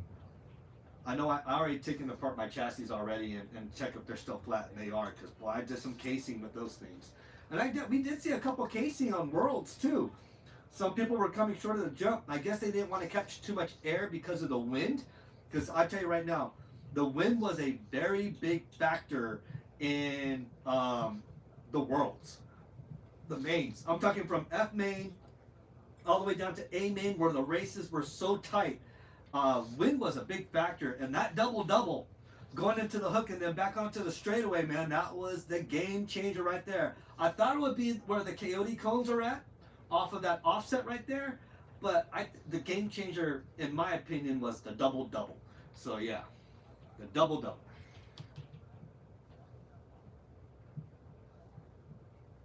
Okay, so the oil was donated. Oh, okay. Remember the oil? It was a fresh oil. Or was a used cooking oil, but if it was some fresh oil, man, that track is, you know, that track is holding together. And that's another thing that I noticed as a game changer early in the day for the lower mains was the shadows that the trees did. I hate driving in shadows. I've had bad experience with shadows driving 8 scale, and I didn't realize how bad of an effect that would have on me driving. Because you're driving out there in the pure sunlight, and you got your glasses on, and all of a sudden when you're driving in the shade or in the shadows, you don't know where your car is at. You don't know how to gauge your jump or anything like that. And the shadows for Worlds, I want to say it was also another game changer too. So yeah. But for me personally, overall racing wise, keeping that competition super tight was the doubles, and it was, you know, and the wind was pushing the vehicle. So as they were jumping, because a lot of people were sketched out. I know Corey and I talked about it. He crossed over. You know, you had that one car jumping over, and the other one kind of just went like this and hit it and caused him to flip. And yeah, it's kind of hard to make a call in midair like that, especially. And I had to watch the video multiple times. I thought he crossed over into the line. No, he was driving straight. He didn't drift off. He didn't drive technically that way. He drove straight. It was just the wind carried him, and I think that was one of the factors too. So again, you know, yeah, I'm not gonna say 50-50. That was a legit kind of pass in a sense that because we were talking about if the judges saw it or whatnot, if they would dock it. So yeah, it was 100% race incident. Yes, 100% race incident mid-air, and I think we had 2 mid-airs in that one, and 2 separate races that were stupid close. Like I said, Rifkin came out of nowhere, and him and Batter were all over each other. I forgot who the other guy was, but man, they were battling it out. So again, that was actually. That had me on the edge of the seat a little bit, and me, like I said, I'm an Associated fanboy. Do love the Schumacher. That was something Corey and I talked about, because Corey did talk about, believe it or not, he wanted to do a Schumacher vehicle and he was like, man, I really want to do a Schumacher vehicle, and the only thing that got me about the Schumacher again was the split chassis right there, which caused for adjustment in and out. You can lengthen or shorten your chassis, but it was a weak point to include the top brace that went here because we saw a lot of people break that. But then again, that is carpet, and then people met their fate at the money wall, as we called it. So. A lot of the cars that hit the money wall, I want to say, were majority Schumachers. Schumacher followed by the a couple Mugens, two Mugens, I should say, and then a very very huge few of Associateds, because Associateds are very dominant at the arena. So, but again, Schumachers have met their fate over at that track. So, ugh. But then again, that's what kind of steered me away from them. But they are probably one of the smoothest driving cars. I got to drive, again, Andre Paseco's car, and I was just like, golly, this team drives like, I think I drove Russ's car too, or I drove his, no, I drove the stadium truck, and I was like, God, it drove like no stadium truck I've driven, and I owned them. So again, you know, hopefully the T7 corrected all that for the carpet variation portion of that. So, yeah. He held second for like that half a lap and got my hopes up. Are you talking about Rivkin? Spencer? Yeah, he got my hopes up high too. I don't know what happened to Orlowski. He seemed kind of down too, but Orlowski is one of my favorite drivers from Schumacher, i.e. because of the MI9. And I think he was right there in Worlds as well too, so he was up there in that top portion. And then I think he just won Pancar Worlds. So yeah, I was hoping Orlowski would be up there in the top contender for that. So I'm biased now. Mugen rocks, yes. Mugen, but I'm gonna tell you right now, I had a Mugen touring car, Lutek, and I'm gonna tell you right now, Mugen is expensive as hell. Just like X-Ray, expensive as hell. I'm gonna tell. We did a price comparison. Corey and I did a price comparison with the TC8 and to the MI9, which is probably second cheapest in parts. But Mugen and X-Ray, holy crap, you're looking at 32 to close to 40 doll hairs for an A-arm, but then again, they're carbon. But then again, MI9's arms are carbon. They're only 15 bucks, 12, 15 bucks. But the thing is, with the TC8, you got 6 arms for 13 bucks. And if you got a discount like I did over there at Hobbytown, it was almost half of that. So again, yeah, TC8. Not being biased or anything, it's just that the price point for the TC8 was excellent for its parts and stuff like that. And again, I'm not knocking Mugen, but and I've owned both Mugen and X-Ray, and I'll tell you what, those are expensive. Don't get me wrong. The ingenuity, the design, flawless in the Mugen, and I hate to say, TC8 kind of copied that a little bit. They copied off the single pivot steering, the active suspension portion, because that's all Mugen as well too. Again, and TC8 followed through with that, but then again, they had their own pillow ball design. So again, Kyle Klingsport did great with that, and I'll tell you right now, I hung up the MI9 for the TC8 and moved my MI9 down to an LMH car because my TC8 out the box stock was almost 2 to 3 seconds faster. And when I say that with the utmost respect, because John would always pass me. He would always lap me two or three times on the track racing, and he would race in automatics. And when I had the TC8, he couldn't lap me. And we stayed even, so it was a good turning point. George Foy, he ended up with my Mugen MTC2R, and he went to TC8 and then used his Mugen MTC2R for his LMH. And don't get me wrong, I love my MI9, and that MI9 is over a $2,400 car because it's sponsor built by the greatest of Kyle and Zeke over there when they were sponsored by Schumacher. So again, that car is not going nowhere. Neither is my TC8. I'm probably going to hit up Greg Poole for his for his TC8. So we'll see. The Mugen MBX series, yes. The 8 scale, yes. I have Carlos, and over there in South Carolina, and he races the Mugen, and he is, man, that thing is so fluid. When I say a smooth 8 scale, I don't see that the Mugen is very smooth, but again, parts are stupid expensive. Then again, techno parts are expensive too. I want to say techno is probably the easiest vehicle of all of them to drive. User friendly, everything's stupid simple on these. In relationship terms to Mini Z, it's a kiss. Keep it simple, stupid, and that's what the techno is to me. Very simple, very forgiving, but I'll tell you what, S Works, Associated, X-Ray, Mugen, man, there's some complicated machines, and you got to get used to them because I think Mugen uses pillow ball, right? Correct me if I'm wrong, Lutek, because I know Associated uses pillow ball, and I want to say the Mugen and the Kyosho. I don't know about the Kyosho though. Yes, the Technos are built like a tank. That's why I just told my son, don't be afraid to nosedive that thing. don't be don't be afraid to drive it like you stole it. So don't send it, but just I'll let him get used to it because when he first started driving his B7 here, he wouldn't take the jumps completely, and then he started getting more comfortable and more comfortable. I think it was. I think I want to say it was more. I was more to blame for that than anything because I would get on him about breaking stuff on his car. Then again, he was purple. He was very green on into it, and he got way better. And he got very, very competitive. My boy got really competitive. Not to mention Charles got very competitive as well too. And I told him, and the reason why these broke because we were using the carbon parts. Carbon parts very stiff, but very frangile. So yeah, okay. So Mugen is pillow ball. Okay, yeah. So just like the S Works, just like the Team Associated pillow ball.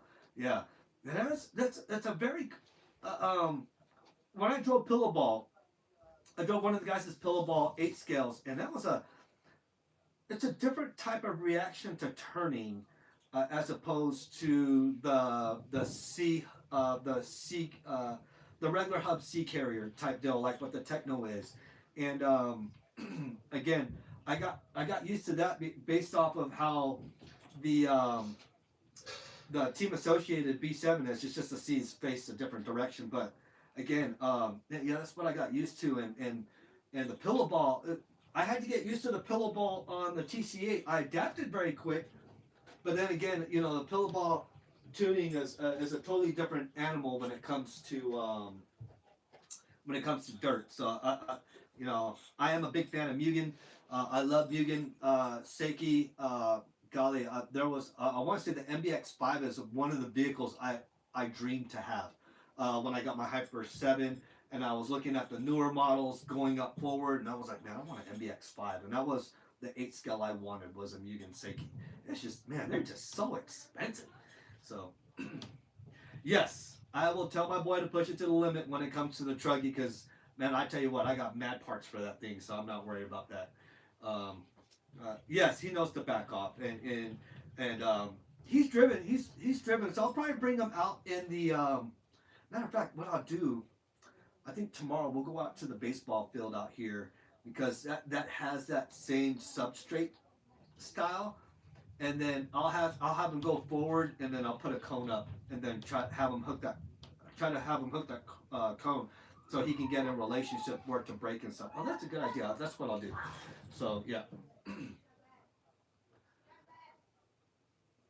and look for you got an MBX5T, a Truggy. Oh my God. Oh, what? Like I said, always want an MBX5. Always wanted MBX. And then I want to say the motors back then were all OS. Nowadays it's like the Samurai, Reds. Golly, they're all expensive as hell. I got a cheap motor that came with my Truggy here. But then again, I saw John Carpenter. He uses the same motor, and he dominated with this motor. And this is the FPO2 Flashpoint. What is this one? I can't even see. I don't know, some small lettering there, but I know it's an FPO2 Flashpoint, and it says engine. But yeah, Very good. It's only got a gallon of fuel through it, so barely broken in, and not abused. And again, I got this from Tom Prindle. The body wasn't painted. I painted the body, titanium turnbuckles and stuff like that. And he gave me a bunch of extra parts. And yeah, we'll see how Trunky goes. But I don't think I'm gonna. I don't know. Like I said, I don't know enough with nitro yet, and that was one thing Corey and I talked about a while ago. Um, yeah, I didn't realize how one nitro's dirty as hell. Two, there's a lot of factors that go into nitro, and you need an awesome pit person. So the only pit person I can come in mind would be my fiance, my wife.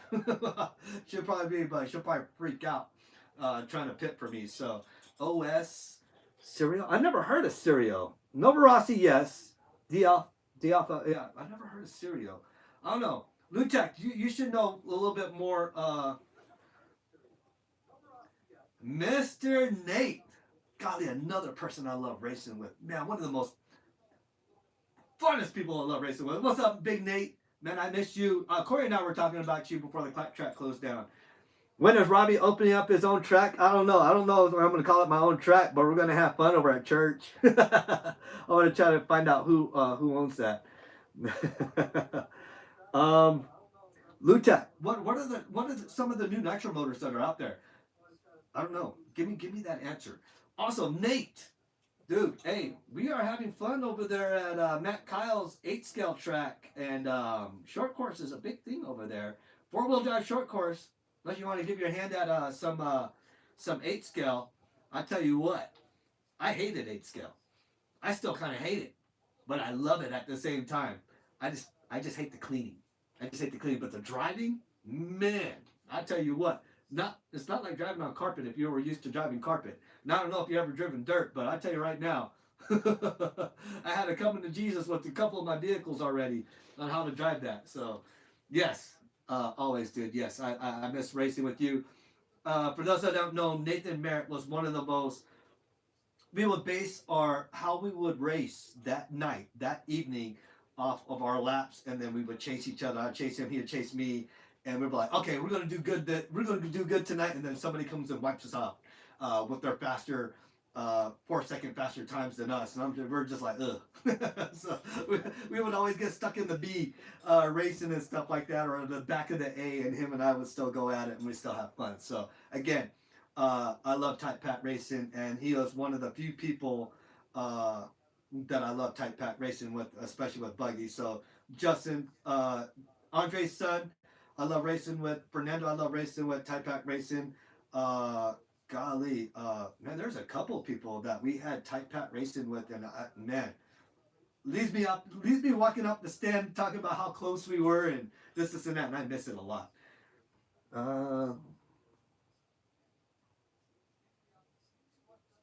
Oh, really? That's how you got hooked? Wow, that's cool. 2-stroke to a brushless setup. Man, he's a go-to for Kyosho Box Art sponsored driver. All right, cool. Never raced nitro, been brushless before brushless was a thing in the U.S. So you, like I said, Lutek, you old school, but you like that new school, old school style flavor. I got that. You take grandma's recipe and you tweak it a little bit. I get you. I get you. Oh man. Yeah. I've driven nitro. I bought I want to say my first nitro car was an Academy style. It was based off a TC3 nitro car, and it was Academy back out in South Carolina, and that was the name of the brand. And they make model kits, but yeah, that was my first hand at nitro, and I'll tell you right now, man, tuning that was a pain in the ass. It was either too lean, and then I made it too rich. I can never find the happy medium. Everything, all the instructions were in Hangul, and I didn't speak it at that time. Lucky I can speak it now, so I don't know. Got to push things to its limits. Yeah, that's cool. Brake bias and dual disc. What are we talking about? 1/8 is like Gymkhana style driving with a heat front bias. Yes, yes. That's one thing I had to learn was mid-air jumping. I had a bad habit, and if there's a couple of races that I posted from South Carolina where I'm launching, I get great air. I level it off, but I'm gonna hit my brake, and I would nosedive and like, Robbie, you need to get off your throttle. Get off your brake. And then I had to learn. And then I found out my tune was all wrong, so I went with a modified Mayfield tune that Justin put on there for me because everybody obviously runs Hobby Wing ESCs over there, if not Teekins, but he helped me set it up, and the car was much more forgiving. So it was crazy how we would set up the frequency for carpet like at 2K, and over here, and with 8 scale it was like 812K. So it's kind of hard. Trying to relate to everything, and when I'm so used to being carpet and then going over to dirt again, I give the guys mad props that came from dirt over to carpet, and watching their struggles and watching their frustrations and stuff. And yeah, now I feel you on the opposite end of the spectrum. And yeah, I wish I kind of got into 8 scale a long time ago. Because man, I tell you what, it was when I was racing trucking, I took first in the A main. I was racing against Big Rich, Tom, and those guys are very experienced at this. Tell, who is it? Michael Chambers Jr. I'll tell you right now, Nathan Merritt, Michael Chambers Jr. He reminds me of you because we were right there on top of each other, and we were going back and forth. And I would tap out, and then he would tap out, and then we're back there again. So again, he reminds me of you, Nate, and just a small version. And keep in mind, he's still only a kid. He's about the same age as Isaiah, not about a year older or so. But again, it was fun racing with him. And even though I was coming up to lap him, but he stayed right there with me, and we had fun driving. So it was cool. It was just I guess he got a mix up in the beginning of the race, and I'll tell you right now, he would have been on me like white on race if like how the way I left Tell and Big Rich and stuff like that, and they got mixed up, which caused me to get through that pile up. And if Michael Chambers Jr. didn't get caught up in that pile up, I would say he would have been right on me. He would have been right on me. So I give him props on that. So yeah, again, it's I don't know. I always love tight pack racing. It makes my hands shake a little bit. My fingers get sweaty and stuff like that, and get the jibbers and stuff like that. And then at the end of the race, it's nothing but big smiles, high fives, and talking crap in a fun way. So again, I love that. And we did that over in South Carolina too. I related to these guys so well, and it was, again, that southern hospitality over there on the East Coast, man. I'll tell you what, the Southeast, man, they have it over there, and I like it a lot. Uh-oh, here it comes. Who's this? Oh, this is my little Jake. He's my noisy one. The one that you guys heard on the last live, that was him. He just came down and give me a couple kisses and headed back up. So, again, love the hospitality down in South Carolina, and we had a lot of fun. Talking, critiquing each other, helping each other, observing each other. Man, I just love it down there, and that's why I miss the 8 scale over there. And like I said, I said it in the last video, my roots to 8 scale is in South Carolina. That is it. So again, if you're watching, Tim, I know Rob was watching earlier. Again, your trophies already been sent. I want to say I sent them out 3 days ago. So either tomorrow or Saturday, you should have the trophies. Go ahead, open them up. I did put the names on the bags to who's getting what. So Carlos, his Mugen rags and towels. Obviously, majority of everybody has techno towels. They're all like this. I made all these techno towels and stuff in different color variations and stuff. So some of you guys should have them. They're a little bit smaller than this. Again, you guys will see it. Yeah. Can you not leave the garage open all night? No, I'm not gonna leave the garage open all night. Okay. Just go ahead, close it. All right. Sorry, I left the garage open because I was working on the Type R Integra upstairs, and I had to fix a wiring issue on it. I got that all fixed, and I've got to close the garage. Last thing I want is somebody going in there. Oh, they ain't gonna take anything from there. But other than that, yeah. So the fiance is gonna handle that for me. So again, yeah. When you guys get that box, yeah, Chuck stuff's in there, Tim stuff's up in there, Rob stuff up in there. I forgot to put James stuff in there. Well, I didn't forget. I just didn't know what brand he had, and now I know because he went techno. James was driving low-C, I think it was. He was driving low-C, both nitro and electric, and yeah, he just picked up a Techno.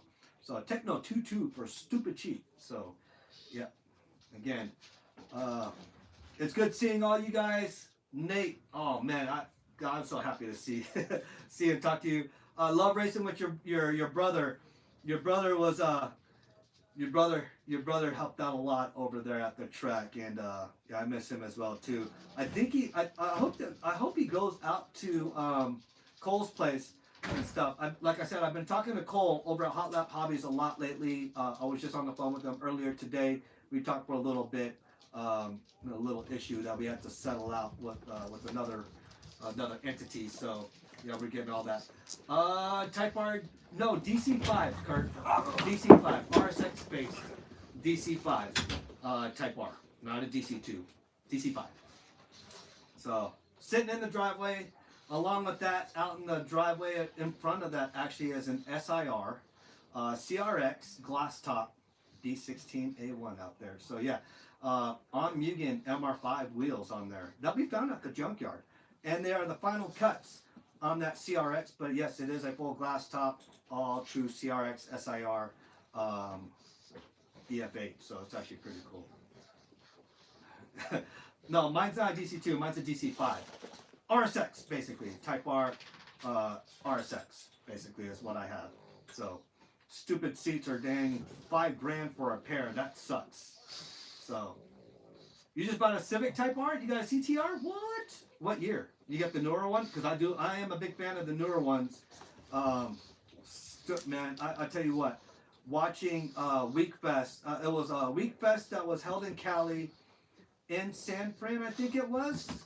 Or was it Los Angeles? No, it was up north.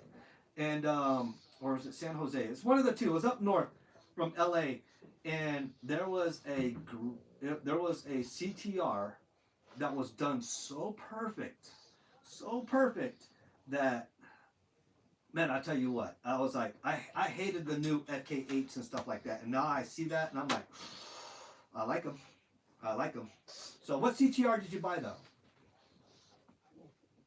No, mine's not, like I said, mine's not a DC2. Mine's a DC5. Oh, Lutek, 91 Civic hatchback, full integra interior, rims, drivetrain. It was a nice little sleeper. Lutek, if you go on to my regular Facebook page or if you type in Robert Esplana on this, oh, you got an FL5. Oh, look at you. Yeah, I love the EF. I love the EF styles, and that hence why we got one sitting in the driveway. Hey! Shh. Calm down. The pugs are at it again, making their gremlin noises. So, FK8 at all. Yeah, the FL5 is very nice. I do like the FL5. Their color variations are very nice. So. Again, hey, okay. 1 second, you guys. Let me let these little midgets upstairs. Come on, upstairs. Come on. Thank you.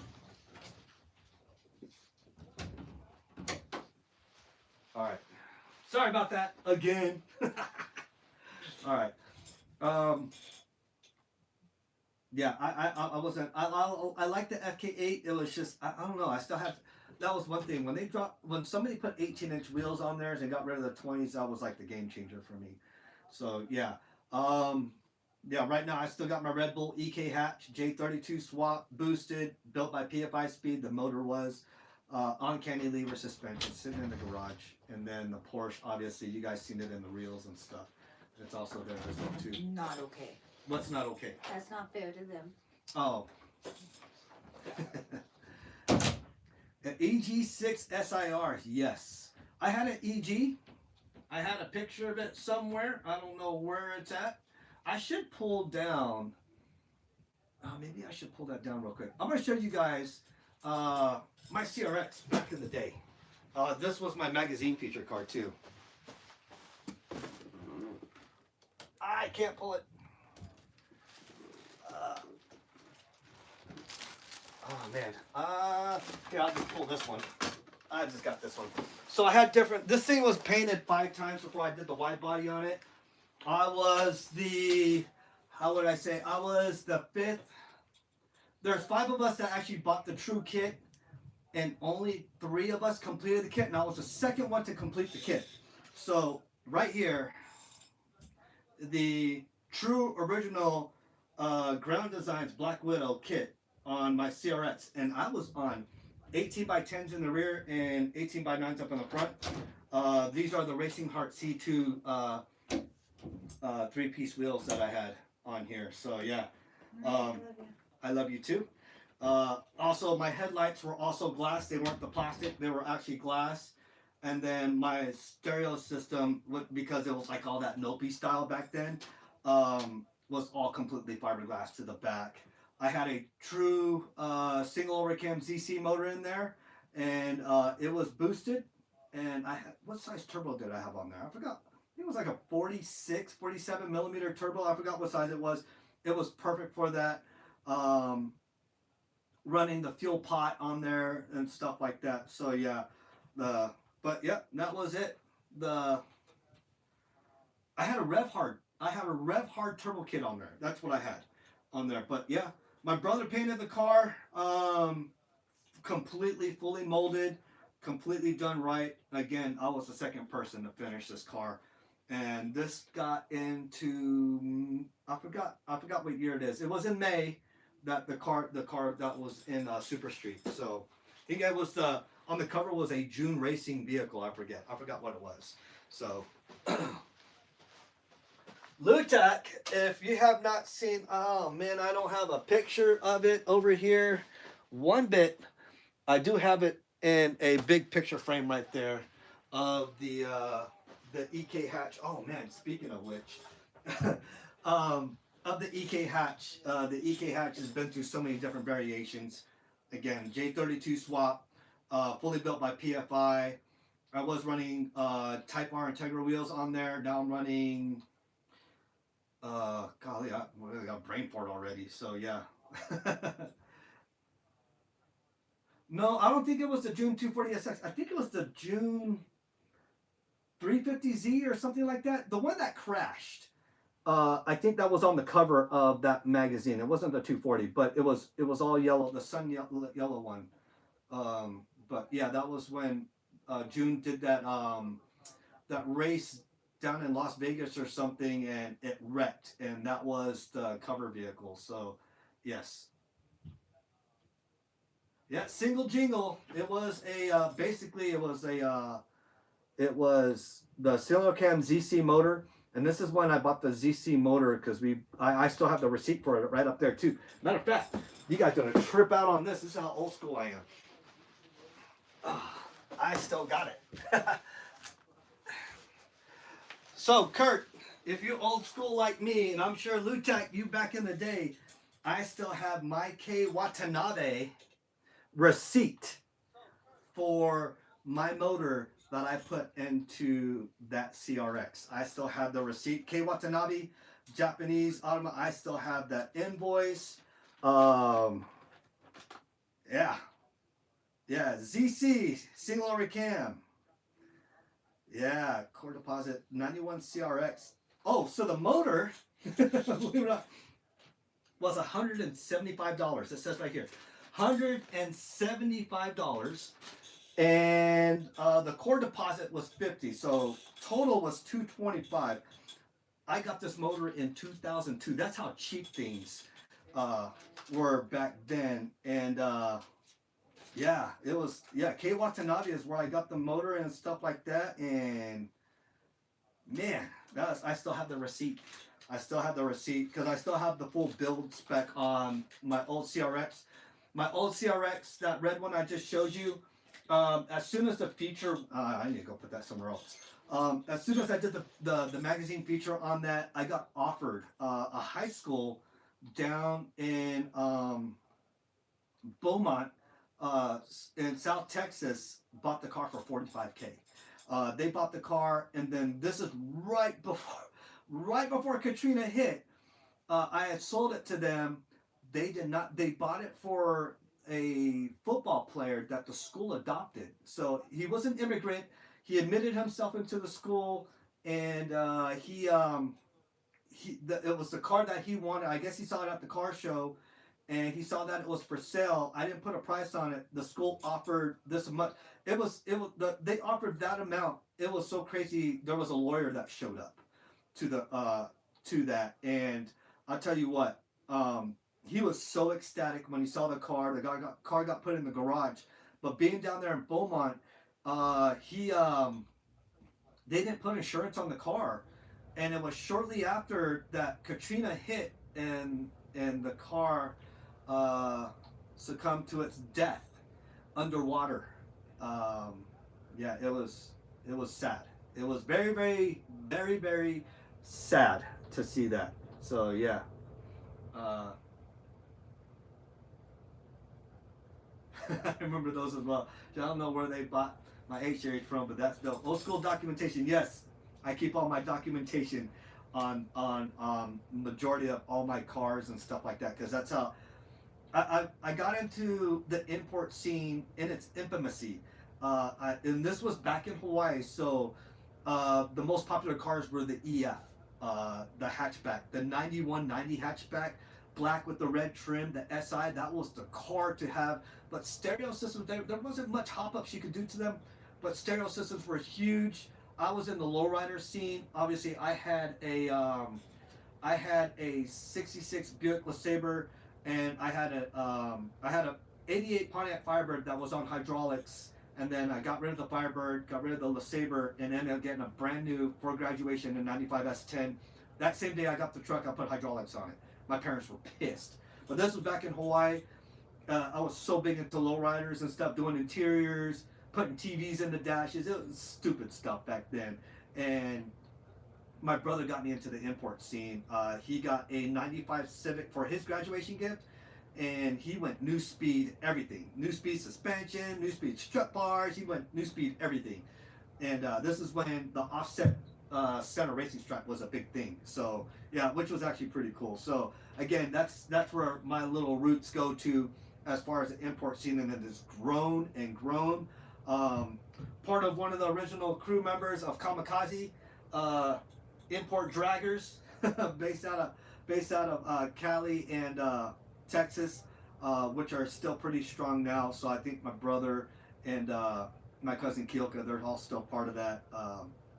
My cousin Nate is the one that heads that up. So I don't know where they're at now doing with that, but again, it's still pretty cool that we all still stay pretty close knit. The only person I got up here that's with me is Alan. He has a red Integra. I don't know if you ever seen it, Kurt, over at Slush, over at the car show. It's always the red Integra that's with us, that's painted inside and out, that my brother did, with the K-swap in it and all spoon stuff in there. So yeah. Matter of fact, those seats came from the OMP seats came out of the NSX. And just the other day, my son-in-law, I gave him an S2000. So I've never seen somebody so happy in my whole entire life. He's been doing so research. I have an S2000. I totally forgot I had an AP1. I just pulled out the title and I totally forgot about it. And I was like, you know what? You can have it. You can have it. All right. I think I one magazine where Francine D was my favorite model. But speaking of Super Street, man, what year is this one? 2002 Super Street, right here. I got a bunch of the Honda Tech magazines and stuff like that. I saw that, it was just sitting right here. I think I was going through this the other day, but I do have that. That's when that front wheel drive Celica came out and stuff like that. So yeah, this is when the MRS came out, which became popular. But this was, I want to say, this right here, I think that was Chris Ratto's car, the Celica, or is that Lisa Kubo? It was one of the two. So I know Lisa Kubo drag raced a Neon for a while. I want to say, I think, let me find it real quick. Man, I used to love going through these magazines and dream of cars that I would never, who owns this? Who owns this 1,000 horsepower Celica? Yeah. So it was Chris Rattle. So that was Chris Rattle's car. That's cool. No, not an uncle, a father. Father. He's married to my oldest kid. So yes, I gave him that AP1 the other day. Red, wide body, no motor though. So I was gonna swap an LS in it, but yeah, I gave that to him and it's his because I bought the car and I was like, I got too many. And he's been wanting my Type R for the longest time, and I was like, and I was like, you know what, you can have that 2K. So, yep. Let's see, Francine D, Natasha Yee. Those were it. Yeah. So, and then the one that wore the Dada outfit, I forgot who that was too. So whoever sat on the front of a car, I remember. I gotta find that magazine. But anyways, yes, Francine D, Natasha Yee. So that's where I'm going with that. AP, yes, AP1 is a gift, yes. So I like it a lot.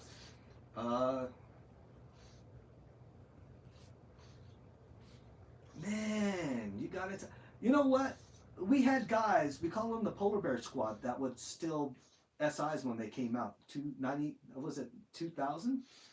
The 2099, 2000 SIs when they came out, they would steal those and they would sell us the motors very cheap. But we didn't know where the motors came from. We were like, oh wow, where'd you guys get these motors? And yeah, that's a back in the day stuff in Texas. But what's up, son? Yeah, Isaiah's got a cool car. What do you own now? What car do you have? What car do you have in the garage? Oh, I have a Porsche. So he has the Porsche that you guys saw on the reels. That will be his car. So, yeah, built that. Ain't going away. That's for him. And then the Red Bull car.